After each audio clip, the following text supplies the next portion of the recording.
Hi everyone, welcome to the channel. I'm Lisa and I'm here to help you improve your English language communication skills. When you often think about communicating, we think about accents, grammar, vocabulary, but sometimes we don't give enough attention to your native culture. Why?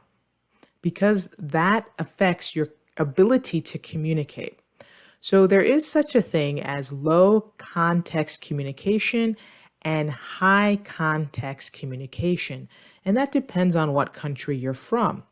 So when you want to speak English, you have to consider the other person's culture and your culture because you could come from different communication styles.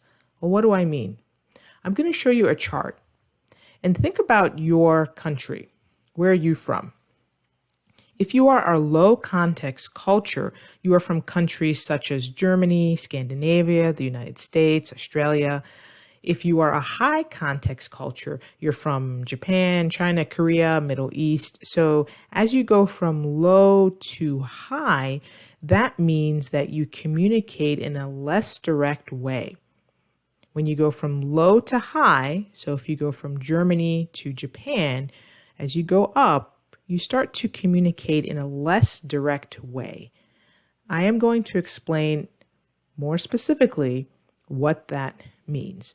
So I couldn't obviously put every single country here, but if you can find a country that's close in culture to yours, you'll have an idea of where you fall on this scale.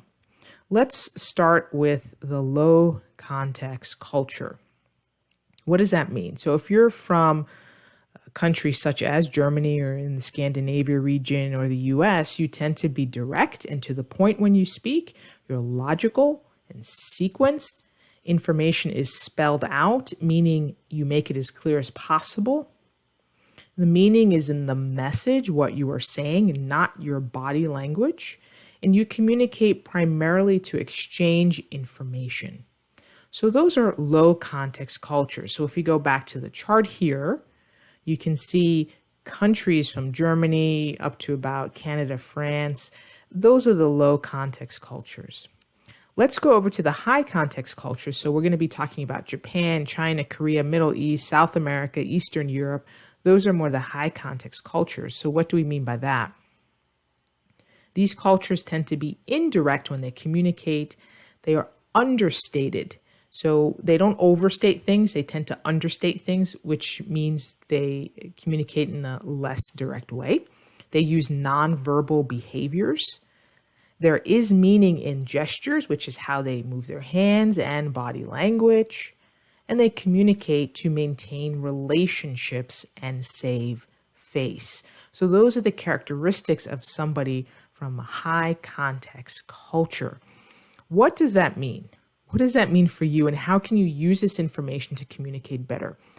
That means when you are talking to someone from another country. So for example here, if you're from China and you're talking to someone from the US, you are from completely different communication styles, or you're from India, wherever you're from, you have to consider who you're talking to and you might have to change how you communicate. So that means you might have to be less direct or more direct. So sometimes we get a little offended when we say, oh my goodness, that person was so direct. It might be because they're from a different context of culture than you are and how they communicate. Or we might be a little bit afraid because somebody really wants to know our opinion. Just get right to your opinion. Tell me what you think. And so when you're learning English, sometimes you wonder, did I offend someone? Should I have been more direct, less direct? You do have to consider who you're talking to. Or if you work remotely and you have colleagues in Germany, and then you also have colleagues in China, you are going to have to change how you communicate for this reason. It is something that exists. I didn't make up this labeling. There is such a thing as low context communication and high context communication. So just some added things that I wanted to talk about here a little bit more. So if you're from a high context culture, you tend to be born into a specific social group.